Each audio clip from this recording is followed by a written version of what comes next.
그러다가 2m나 되는 평균 시속 70km 단속 구간 주행 중입니다. 아버지와 딸이 사진 촬영을 하고 있었는데 아이가 갯바위에 미끄러져가지고 파도에 휩쓸렸습니다. 아이 아빠가 아이를 구조하기 위해서 물에 들어갔거든요.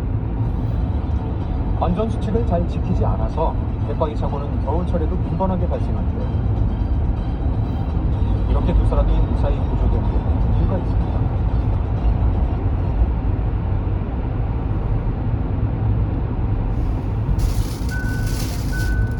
무력을 유지할 수 있게 도움이 되었던 것 같습니다. 헤딩으로 약 10분 동안 무력을 유지할 수 있어서 구조 골든 타임을 늘릴 수가 있었던 거죠. 힘장비는 바위에서는 바로 보이거든요. 이제 파도가 치는 구간이기 때문에 조금 피하시고 안전하게 관광하시면 좋을 것 같습니다. 여행의 설렘을 만끽하고 싶다면 안전이 최우선이라는 사실 잊지 마세요. 평소와 다름없이 출근길에 오른 제보자. 이날 어떤 일이 있었던 걸까요? 보시죠. 전방에 안개는 곳곳에 많이 껴져 있었고 평상시보다는 조금 안전하게 가려고 좀 조심해서 가고 있는 상황이었습니다. 앞서 달리던 화물차가 가로로 서 있던 신용차를 들이받는 뒤 그대로 끌어집니다. 화물차가 미처 못 보고 하얀 차를 봤더라고. 심장 두근두근거리는 상태에서 얼른 피해야 되겠다 하고 그때는 괜찮아. 아수라장이 된 도로 위를 아슬아슬하게 지나가는 제보자. 자세히 보니까 이미 차량 세대가 1차 사고를 일으켰고 트럭이 2차 사고. 약 500m 앞 평균 시속 70km 구간 단속 종료 지점입니다. 거기가 교량이고 또 습기 때문에 노면이 또 그렇고 그래서 거기서 미끌린 게 아닌가 했거든요. 반들반들한路面으로 추정컨대 블랙아이스가 의심되는 상황입니다. 도로 표면에 마치 코팅한 것처럼 얇은 얼음막이 생기는 이 블랙아이스는 육안으로 식별이 어렵기 때문에 큰 사고로까지 이어집니다. 이번 사고는 블랙아이스가 자주 발생하는 칼바람 부는 대교 위에서 발생했죠. 새해 첫 한파가 기승을 부리면서 블랙아이스로 추정되는 사고가 속출하고 있는데요. 치사율이 일반 사고에 비해서 1.7배나 높아 도로 위 암살자라고 불립니다. 제일 위험한 게 뭐냐면 운전자가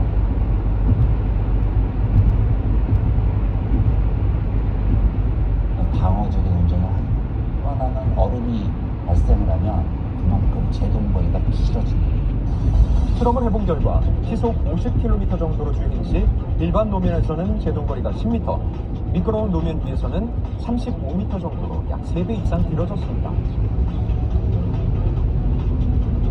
순식간의 사고로 가중 치료까지 이어지는 블랙아이스 사고. 그렇다면 과실 비율은 어떻게 따져야 할까요? 이번 사고 같은 경우에는 1차 사고는 1차 사고 원인 불명에 따라서 과실 비율이 나눠지고 2차 사고 같은 경우에는 가로질러서 차가 정체가 있는데 안전한 곳으로 이동시킬 여건은 없게 보입니다. 그렇다면 이 운전자들은 사고 사실을 알리고 조처해야 되는데 다 하지 못했습니다.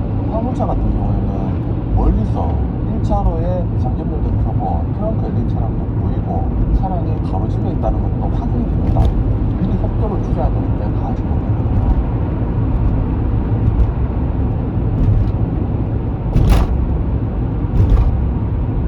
화물차 과실이 70% 정도 높습니다. 블랙아이스 때문에 차가 미끄러진다면 제동장치를 여러 번 나눠서 받고 미끄러지는 방향으로 헬기를 조종하셔야 합니다. 오늘도 도심 곳곳에 도사리고 있는 블랙아이스. 이런 날 길을 나설 때는 감속해야 한다는 사실 잊지 마세요.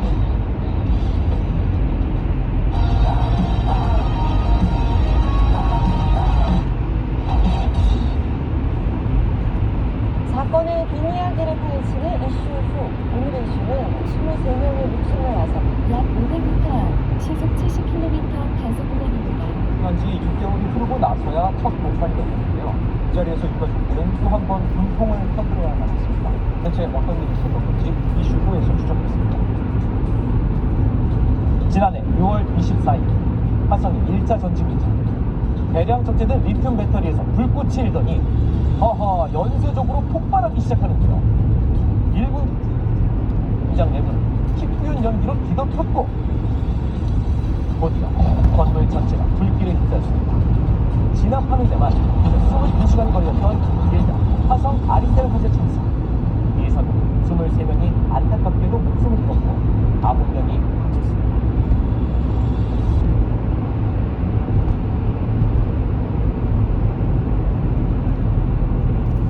이곳 출입문엔 후진만 열 수 있는 보안 장치가 설치돼 오갈 수가 없었던 건데요.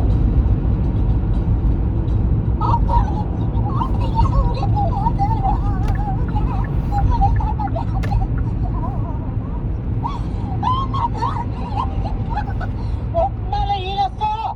오빠는 어떻게 하신다 이거. 하루아침에 사랑하는 가족을 잃고 그 슬픔을 느낄 겨를조차 없이 싸워왔다는 사람들.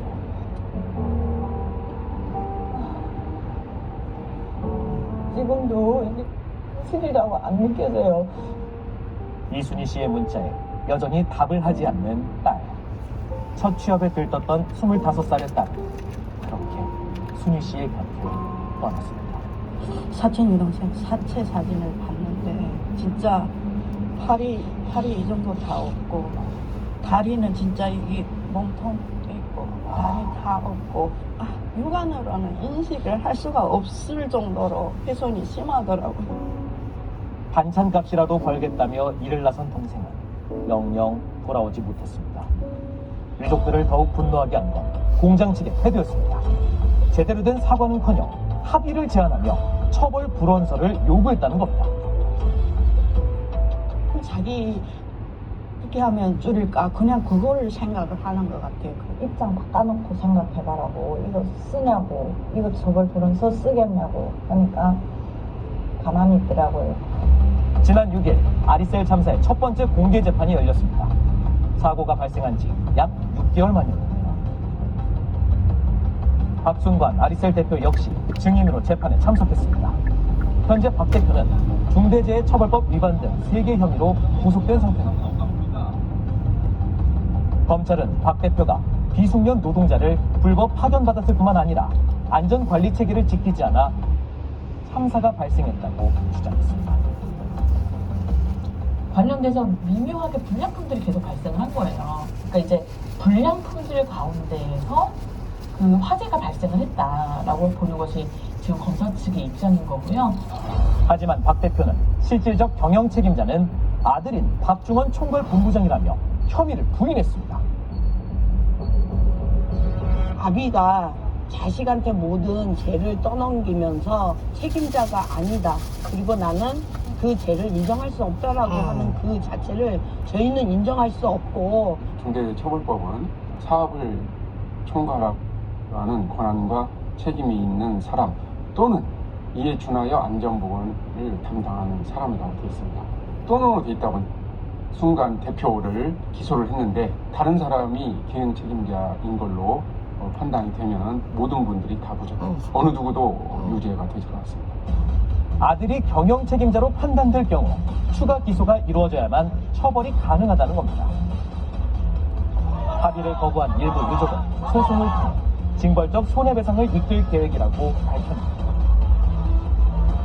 사과했다고 방송에 나갔는데 진짜 저희 유족들은 그걸 사과로 절대로 받아들일 수가 없어요. 앞으로요 저희는 꼭 이 사람들이 처벌받는 거 봐야겠어요. 오늘 2차 공판이 예정돼 있는데요. 이 지난한 싸움의 끝이 어떻게 될지 지켜봐야겠습니다. 이슈 후 그 두 번째는 글로벌 인싸로 등극한 남자의 이야기입니다. 지난해 12월 오징어 게임 시즌2가 공개되며 전 세계가 들썩였는데요. 그 중에서도 강하늘 배우가 빠르게 공기놀이를 이어가는 장면이 단연 화제였죠. 그런데 이 장면의 진짜 주인공은 따로 있다는 사실 혹시 알고 있었나요? 배역인가요? 그래서 이렇게 잘한 거예요. 내 손이야. 공기놀이 손 대역을 맡은 박동남 씨 엔딩 크레딧에도 올렸는데요. 자, 공깃돌을 올려놓고 보니 오징어 게임 속 그 손이 정말 맞습니다. 이렇게 DM을 주셔가지고 모든 것은 바로 수상한 메시지 한 통에서 시작됐습니다. 동남 씨가 공기놀이에 달인으로 출연했던 방송을 보고 연락이 닿았던 건데요. 공깃돌을 한 번에 낚아채는 현란한 손놀림은 기본. 또 눈을 가려도 끄떡없는 실력을 선보였죠. 내일 대전으로 촬영을 혹시 오실 수 있냐 이렇게 이제 주셨는데 이제 가니까 거기에 막 보안 서약서랑 뭐 출연 계약서 이런 게 막 엄청 많이 있더라고요. 무서워가지고 섭외하신 그 작가님한테 뭐 어떤 거예요? 이랬더니 사실 이게 오징어 게임 2 촬영이에요. 이러고 놀라셨죠? 이러고 그래서 이제 막 그때부터 너무 막 두근두근 하더라고요. 긴장은 됐지만 그 실력이 어디 가나요? 공기놀이로 촬영장을 휩쓸고 왔답니다. 막 배우분들도 그렇고 막 이렇게 엄청 놀래시고 엄청 빨리 한다고 되게 놀래시더라고요. 1단부터 꺾기까지 총 2번의 촬영을 실수 없이 한 번에 마쳤는데요. 빨리 감기를 한 것도 아니라니 더욱 놀랐죠. 빨리 감기 한 줄 알았어요. 저는 친척 누나들이 하는 놀이를 같이 하면서 그냥 어렸을 때부터 자연스럽게 공기를 하게 된 거. 집안일을 공기 내기를 해가지고 집안일을 하기 싫으니까 공기 연습을 더 막 많이 하고 그냥 이렇게 엎드려서 이렇게 30년 넘게 갈고 닦았다는 실력 안 볼 수가 없겠죠. 무려 공깃돌 10개로 진행하는 공기놀이. 와, 그야말로 힘들린 솜씨인데요. 이 정도면 놀이가 아니라 묘기라고 해야 할 것 같아요. 정말 대단합니다. 그때 당시에는 뭔가 말을 안 하는 거예요.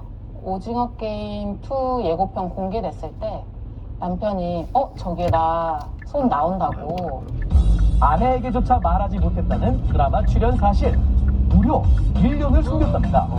쉽지 않았겠어요. 종남 씨가 비밀을 지킬 수 있었던 건 바로 2달 전에 태어난 사랑스러운 딸 덕분이라는데요. 막 근질근질하긴 했는데 제가 이제 결혼을 하고 한 3개월 만에 아기가 생겨가지고 술을 아예 안 마셨어요. 그래서 이제 또 더 지켜주지 않았나. 이제 나중에 크면 오빠가 공기 되게 잘하는 사람으로 이렇게 나갔었어 막 이런 것도 알려주려고 하고요. 오징어 게임 속 공기놀이 클립 영상은 이미 1000만 조회수를 넘겼는데요. 외국인 분들이 공기를 엄청 많이 하시더라고요. 우리나라의 이 전통 놀이를 되게 어렵다 막 이렇게 재밌게 하고 하시는 거 보면서 뿌듯도 하고 신기하기도 하고. SNS에선 공기놀이 챌린지도 이어지고 있습니다. 조약돌이나 주사위로 공깃돌을 대신하기까지 한다니 그야말로 세계에서 가장 트렌디한 놀이 중국이죠. 그래서 여기저기서 지금 주문이 와요. 해외에는 미국하고 남아공하고 멕시코에서 연락이 왔더라고요. 효과는 있어요, 확실히. 관심도 많고요. 세계가 인정한 공기놀이의 달인이 된 종남씨. 그 소감이 궁금한데요. 지나가서 생각해봐도 되게 꿈 같은 일이고 정말 평생에 술안주를 할 수 있을 것 같은 그런 재밌는 일인 것 같습니다. 나중에 딸이랑 공기놀이를 하고 싶다는 박종남씨. 그 꿈 꼭 이루시길 바랄게요.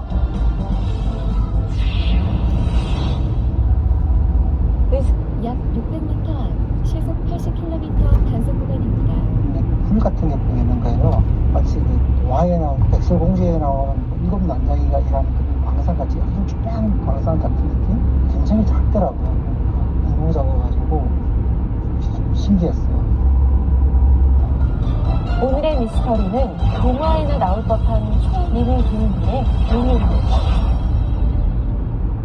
의문스러운 제보를 받고 찾아간 곳은 강원도 태백. 하지만 그 정체를 드러내지 않습니다. 쪽을 한참이나 헤맨 끝에야 겨우 찾아낼 수 있었는데요.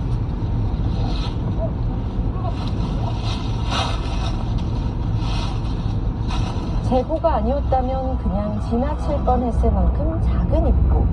산 중턱에 뜬금없이 자리한 이 작은 고래의 정체가 무엇일지 궁금증이 커져만 가는데요. 약 300m 앞 버스 전용차를 단속 구간입니다. 스토리엠의 특수장비인 RC카 카메라를 동원했습니다. 흙길을 한참 내달린 RC카. 그런데 얼마 지나지 않아 난관에 부딪힙니다. 더 이상 나아갈 수 없는 상황. 결국 제작진이 안전장비를 챙긴 뒤 동굴 탐사를 이어가기로 했는데요. 내부에는 동면 중인 박쥐부터 각종 벌레까지 다양한 생물이 털을 잡고 있었습니다. 하지만 사람의 발길이 끊긴 약 600m 앞 시속 80km 보정형 이동식 단속 지점입니다. 깊이 들어갈수록 폭은 좁아지고 높이는 낮아지는데요. 이쪽은 아니면 안 될 것 같아요. 쪼그려 앉아야 할 만큼 좁아진 길. 입구에서부터 20m 이상 들어갔지만 그 끝은 아직 보이질 않습니다. GPS로 점점 산속을 향해 들어가는 상황.